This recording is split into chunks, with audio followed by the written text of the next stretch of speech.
मकर संक्रांतीचा पर्व काळ आहे आणि या पर्व काळावरती मकर सौभाग्यवतींना किती आनंद असतो हे सांगायची गरज नाही। सर्वांना मकर संक्रांतीच्या खूप खूप शुभेच्छा।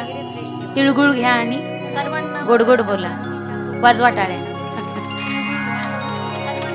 देव तिळी आला, गोडे गोड जीव झाला।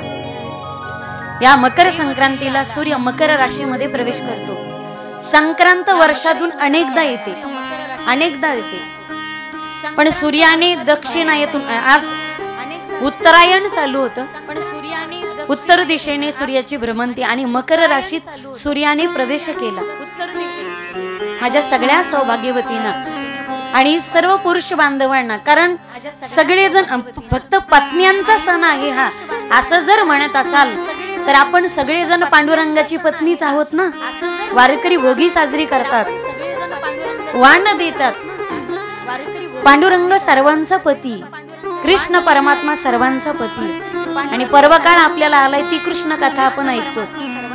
म्हणून सर्वच माझ्या समाज बांधवांना, भगवत भक्तांना, हरिभक्तांना, भक्त भागवत सर्व महानुभावांना भोगी आणि संक्रांतीच्या खूप खूप शुभेच्छा। सर्व महानुभावांना महिना हा मकर संक्रांतीच्या पाठीमागे आध्यात्मिक कारण आहे आणि वैज्ञानिक सुद्धा कारण आहे। थंडी असते, तीळ आणि गुळ एकत्रित येतात।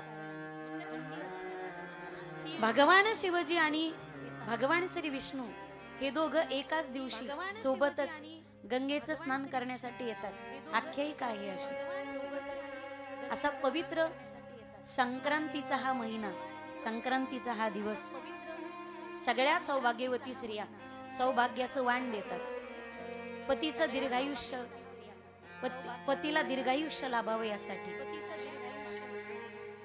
सगळ्या सणांमध्ये सौभाग्यवतीच्या मानाने या मकर संक्रांतीचं महत्व काही अधिकच आहे। तीळ आणि गुळ एकत्रित करायचे। ज्याला आपण बोलत नाही ना त्याच्या घरी पण तिळगुळ पाठवायचा ना। आजच्या दिवशीपासून बोलणं चांगलं करायचं आणि चांगलंच बोलायचं, चांगलंच बोलायचं। एक वाक्य काळजात उतरून घ्या माईबाप, बोलून कोणाला वाईट होण्यापेक्षा आबोला धरलेला बरा। रागाच्या भरामध्ये माणूस काहीतरी बोलला जातो, अंतःकरण तुटल्या जातं। बोलू तुम्हाला, शब्द आणि शस्त्र या दोघांची धार जवळपास सारखीच असते।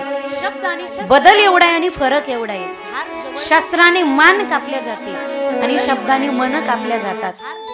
शस्त्राने मान कापलेला व्यक्ती एकदा मरतो, पण शब्दाने मन कापलेला व्यक्ती क्षणोक्षणी मरत असतो। म्हणून शब्द ऐसा बोले जेने बोले विठ्ठल डोले, बोल ऐसा बोले जेने बोले विठ्ठल डोले। मीठ मीठ बोल थारो काही बिगडे, काही बिगडे थारो काही बिगडे। मीठ मीठ बोल थारो काही बिगडे, काही बिगडे थारो काही बिगडे।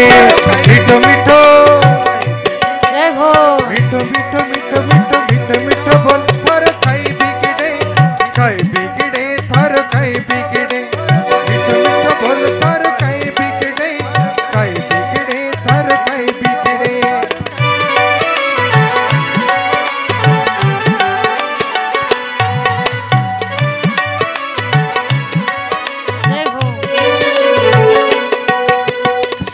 समझ ले व्यर्थ का ये संसार, लाख रतन कर टूटे ना घर बार।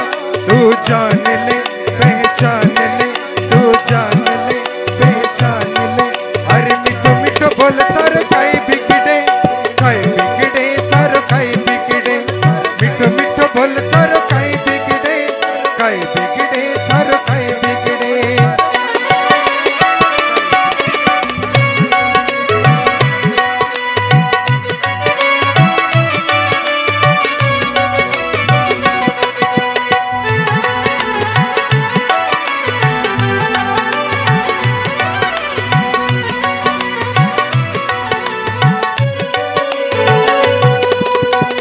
मीठ बोल थारो काही बिगडे, काही बिगडे थारो काही बिगडे।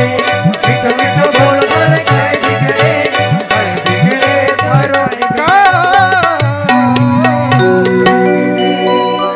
शब्द शब्द में ब्रह्म हो, शब्द शब्द में सार। शब्द सदा ऐसे कहो कि जिनसे उपजे प्यार। म्हणून तिळगुळ घ्या आणि बोला ना रे, तिळगुळ घ्या आणि गोड गोड बोला. आम्ही एक यादीच करून देतो पालेकराकडे, तिळगुळाचा डबा आणि एक यादी. कोणाच्या घरी तिळगुळ द्यायचा नाही असं शिकू नका लेकरांना.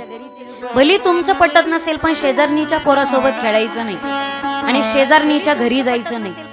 पहा तुम्ही घरामध्ये याची आई बोलत नाही त्याची आई बोलत नाही, दोन शेजारणी बोलत नाहीत, त्या घरात गेल्या स्वयंपाकाला लागल्या की एकीचा पोरगा बॅटिंग करतो आणि एकीचा पोरगा बॉलिंग करतो. म्हणजे कोणी कोणाकडून शिकलं पाहिजे. मोठ्यांनी लहानाकडून शिकावं की लहानांनी मोठ्याकडून शिकावं. कधी कधी असं होतं लहान लेकराकडून आपण शिकावं. बालादपी सुभाषित. लेकरूही लहान पण चांगलं बोलत असेल, चांगलं वागत असेल तर आपण स्वीकारलं पाहिजे. आपल्याकडे ना बाल संस्कार शिबिर असतात.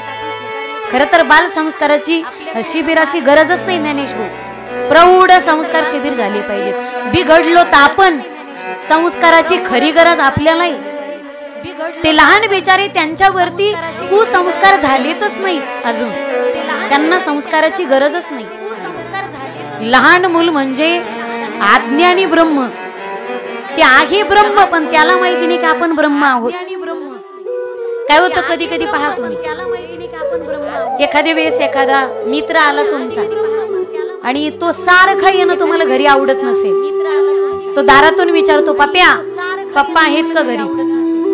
त्याचे पप्पा का पप्प्याच्या कानात सांगतात पप्पू ते काका आलेत ना दारात, जा त्यांना जाऊन सांग की आमचे पप्पा घरात नाही बाहेर गेलेले. ते पोरग दारात जातो. पोरग म्हणतं काका काका आमचे पप्पा म्हणले, त्या काकाला जाऊन सांग आमचे पप्पा घरात नाही. कुणी कुणाकडून काय शिकलं पाहिजे. काय आपल्यातले द्वेष मत्सर मतभेद असतील, एकमेकांचे विचार पटत नसतील, वर्षभर झाले तुम्ही एकमेकांना बोलत नसाल आणि जरी बोलले तरी घालून पाडून बोलत असाल, कुत्र्या मांजऱ्यावर घालून बोलत असाल, तर विनंती असेल माझी दादांनो, माझ्या मातांनो, बंधूंना आणि भगिनींनो, विनंती असेल माझी, वर्षभर झाले तुम्ही एकमेकांना बोलत नसाल पण आज एकमेकांच्या घरी सर्वांनी तिळगुळ पाठवायचंय. नुसतं तिळगुळच पाठवायचं नाही, तो गुळातला गोडवा आपल्या जिभेवर सुद्धा ठेवायचा.